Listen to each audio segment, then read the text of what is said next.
नमस्कार दोस्तों, जैसा कि आप सभी लोगों को पता है एसएससी जीडी कांस्टेबल का डॉक्यूमेंट वेरिफिकेशन और मेडिकल बिल्कुल नज़दीक आ गया है। ऐसे में आज की वीडियो में बात करेंगे कि डॉक्यूमेंट वेरिफिकेशन के लिए कौन कौन से डॉक्यूमेंट्स आपको किस फॉर्मेट में लेकर जाने हैं, साथ में मेडिकल के लिए आपको क्या क्या सामान अपने साथ लेकर जाना है जिससे कि आपको वहां पर जाकर कोई भी दिक्कत ना हो। तो चलिए बिना किसी देरी के वीडियो को स्टार्ट करते हैं। तो सबसे पहले हम बात करेंगे डॉक्यूमेंट्स की। तो जैसा कि आप सभी लोगों को पता है कि पैरामिलिट्री फोर्सेज के अंदर आपके डॉक्यूमेंट्स की बड़ी बारीकी से जांच की जाती है। उसमें अगर थोड़ी सी भी गलती होती है तो आपको रिजेक्ट कर दिया जाता है। ऐसे में आपको ये जानना बहुत जरूरी है कि आप सारे डॉक्यूमेंट्स तो लेकर जा ही जा रहे हैं, लेकिन क्या सही फॉर्मेट में भी लेकर जा रहे हैं या नहीं लेकर जा रहे हैं, क्योंकि अगर फॉर्मेट सही नहीं होगा तो भी आपके डॉक्यूमेंट्स में आपको रिजेक्ट कर दिया जाएगा। तो सबसे पहले जो डॉक्यूमेंट आपको लेके जाना है फर्स्ट नंबर पर, वो लेके जाना है आपका आइडेंटिटी प्रूफ, मतलब कि आधार कार्ड।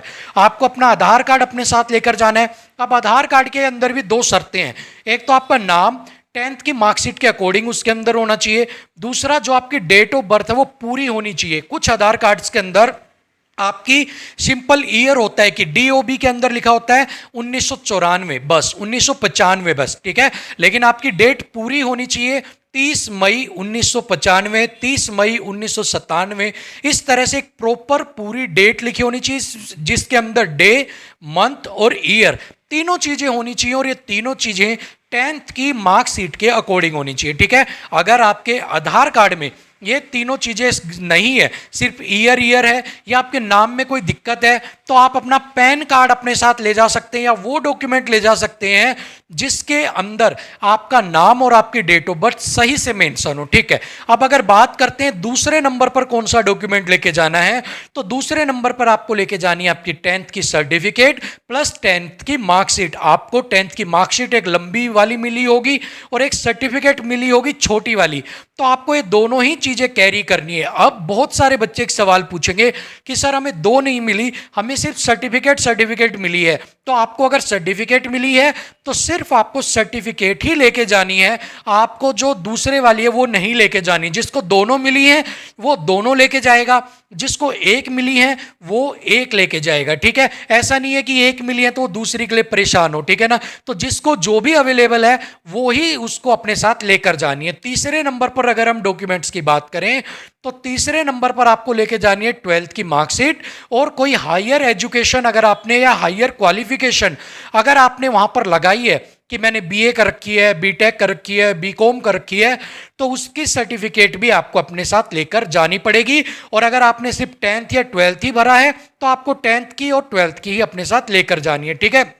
इसके बाद फोर्थ नंबर पर आपको जो डॉक्यूमेंट लेके जाना है वो लेके जाना है आपका कास्ट सर्टिफिकेट। अब कास्ट सर्टिफिकेट जो है वो अनरिजर्व वाले को नहीं लेके जाना, ये सिर्फ ओबीसी, ईडब्ल्यूएस, एसटी और एससी कैटेगरी को ही अपने साथ लेकर जाना है, इनके अलावा किसी को नहीं लेके जाना। अब कास्ट सर्टिफिकेट के भी दो रूल हैं। सबसे पहला कि कास्ट सर्टिफिकेट जो है वो आपका सेंटर के द्वारा इशू किया गया हो, सेंटर का बना हुआ होना चाहिए। स्टेट लेवल का आपका जो कास्ट सर्टिफिकेट है वो नहीं मान्य होगा। और इसके बाद अगर अगला बात करें तो आपका क्रूशियल डेट से पहले का होना चाहिए। अगर क्रूशियल डेट के बाद का है तो आपका रिजेक्ट होने के चांस यहां पर बढ़ जाते हैं। लेकिन अगर हम बात करें कि अगर आप सभी लोगों में से मोस्टली बच्चों का जैसे कि क्रूशियल डेट के बाद का है, तो आपको घबराने की जरूरत नहीं है। आपको इस चीज के अंदर आपके कास्ट सर्टिफिकेट के अंदर आपको एक तरह से रिलैक्सेशन दिया जाता है कि अगर आपका क्रूशियल डेट के बाद का है तो उसको भी वो स्वीकार कर लेते हैं, उसको रिजेक्ट नहीं करते हैं मोस्टली केसेज के अंदर, ठीक है। सो जिनका भी न्यू है उनको बिल्कुल भी घबराने की जरूरत नहीं है, 99% उनका वहां पर चल जाएगा, ठीक है। इसके बाद अगर हम बात करते हैं फिफ्थ नंबर के डॉक्यूमेंट का, तो वो है आपका डोमोसाइल। आपको आपका डोमोसाइल या मूल निवास प्रमाण पत्र लेकर जाना है, जो कि आपको आपका स्टेट प्रोवाइड करवाता है कि आप इस स्टेट के बासिंदे हो, इस स्टेट में इस जगह पर आप रहने वाले हो। सो आपको अपना डोमोसाइल भी अपने साथ लेकर जाना है। अगर सिक्स्थ नंबर के डॉक्यूमेंट की बात करें तो आपको अपने साथ 6 या 7 अपनी फोटो लेके जानी है। अब अगर फोटो की बात करें तो बहुत सारे बच्चे पूछेंगे कि क्या फोटो जो फॉर्म पर लगाई थी, एप्लीकेशन फॉर्म भरते वक्त लगाई थी, वो लेके जाएं या नहीं लेके जाएं। तो आपको आपका जब मेडिकल या डॉक्यूमेंट वेरिफिकेशन आएगा उससे 10 या 15 दिन पहले आपको अपनी फोटो क्लिक करवानी है, अपनी फोटो खिंचवा कर लेकर जानी है। मतलब कि जो फॉर्म पर लगाई थी वो नहीं लेके जानी, आपकी जो लेटेस्ट फोटो है वो आपको अपने साथ लेकर जानी है, ठीक है। इसके बाद 7वें नंबर पर आपको अपने साथ एडमिट कार्ड लेकर जाना है। एडमिट कार्ड की आपको 2 फोटोकॉपी करवानी है। एक फोटोकॉपी आपको अपने घर पे रख लेनी है सेफ, ताकि आप फ्यूचर में आपको अगर कभी भी अपना रिजल्ट वगैरह मार्क्स वगैरह देखने हो तो आपको दिक्कत नहीं आए। साथ में एक फोटोकॉपी अपने साथ आपको लेके जानी है सेंटर पे, जिससे कि अगर आपका एडमिट कार्ड अगर कहीं गुम हो जाए, कुछ खराब हो जाए, तो आपके पास एक ऑल्टरनेट रहे, आपको भागदौड़ ना मचानी पड़े, ठीक है। इसके बाद 8th नंबर के ऊपर आपके पास एक सजेशंस है, एक गाइडलाइंस है आपकी मेडिकल और डॉक्यूमेंट वेरिफिकेशन के लिए, कि आपको अपने सभी डॉक्यूमेंट्स को ओरिजिनल लेकर जाने हैं। ओरिजिनल के साथ आपको 2-2 सेट लेके जानी है फोटोकॉपी। मान लो आपके पास कास्ट सर्टिफिकेट है, कास्ट सर्टिफिकेट एक ओरिजिनल जाएगा और उसकी 2 फोटोकॉपी आपके साथ जाएंगी, और दोनों फोटोकॉपी जो है वो सेल्फ अटेस्टेड जाएंगी। अब सेल्फ अटेस्ट कैसे करते हैं आपको नहीं पता, तो आपको सिर्फ उस डॉक्यूमेंट के ऊपर लिखना है सेल्फ अटेस्टेड, और नीचे अपने साइन कर देने हैं और डेट डाल देनी है, वो हो गया आपका सेल्फ अटेस्टेड, ठीक है। अगर 9th नंबर पे बात करें कि आपको अब मेडिकल के लिए क्या क्या लेके जाने हैं, अब ये तो थे आपके डॉक्यूमेंट्स कौन कौन से लेके जाने हैं। अब बात करते हैं मेडिकल के लिए, जब आप जाओगे या फिर आप डीवी के लिए भी जाओगे तो एक्स्ट्रा चीजें आपको क्या क्या लेके जानी है। तो आपको एक पेन लेके जाना है, ठीक है, जिससे कि आप साइन करोगे, फॉर्म भरोगे।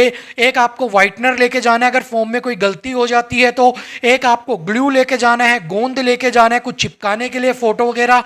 एक आपको स्टेपलर लेके जाना है, कहीं पर अगर आपको 2-3 पेज दिए तो उनको आपको पिन करने के लिए, ठीक है। साथ में ही एक water proof document carry bag, आप जिनमें अपने ओरिजिनल डॉक्यूमेंट लेके जाओगे उनको कैरी करने के लिए एक वाटर प्रूफ बैग आता है चेन वाला, वो आपको लेके जाना है। क्योंकि अगर आप किसी भी चीज़ में डालकर ले गए, मान लो थैली में डालकर ले गए या फिर आप उसको किसी और चीज़ में डालकर ले गए और बरसात का मौसम है, अगर बरसात आई या फिर कहीं आपका गिर गया, उड़ गया, ऐसे केस से बचने के लिए एक बैग ले लेना। ज़्यादा महंगा नहीं आता है, 100, 150, 200 रुपये का आता है।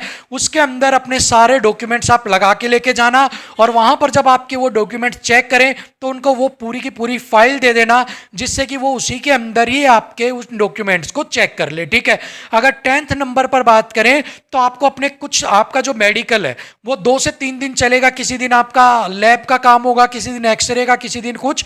तो ऐसे में अपने कपड़े ऐसे लेके जाना जो इजी टू वियर हो, ठीक है। अगर आपके कपड़े ऐसे तंग होंगे, जींस पहन रखी है, बहुत टाइट शर्ट पहन रखी है, तो मेडिकल के लिए अगर आपको उतारना पड़ गया, मान लो एक्सरे के लिए या घुटने चेक करवाने के लिए, तो आपको दिक्कत होगी। इसलिए इजी टू वेयर कपड़े आप लेके जाना, जिनको आप इजी पहन सके या आप उन चीजों को आराम से क्या कर सको, निकाल सको, ठीक है। तो ऐसी चीजें आपको अपने साथ कैरी करनी है। साथ में ही डेली यूज के आइटम्स जो आप डेली यूज करते हो, ब्रश हो गया, क्योंकि अगर आप सड़े मुंह से वहां पर मेडिकल देने गए तो ना चाहते हुए भी आपको कर देगा कि इसके मुंह में पायरिया है, बदबू आ रही है, ठीक है। तो ब्रश हो गया, साबुन हो गया, नहा धो के फ्रेश होके हल्का सा परफ्यूम हो गया, बिल्कुल माइल्ड वाला, बिल्कुल हल्का, ठीक है। ये सारी चीजें आपको अपने साथ लेकर जानी है। इसके अलावा एक अटेंडेंट आपको लेके जाना है, जो आपके, अगर अंदर आप मेडिकल दे रहे हो और अंदर अगर उन्होंने आपसे किसी चीज की डिमांड कर दी, तो आपको बाहर कोई एक ऐसा आदमी हो जिससे कि आप उन चीजों को कह सको। मान लो फोटोकॉपी एक्स्ट्रा करवाने को बोल दी या कुछ और बोल दी, तो आप उन चीजों को उसको दे सको और वो आपको वो चीजें प्रोवाइड करवा दे। तो एक अटेंडेंट अपने साथ जरूर ले जाना। अकेले बाहुबली मत बनना कि मैं अकेला ही अपना मेडिकल देने चला जाऊंगा, ठीक है।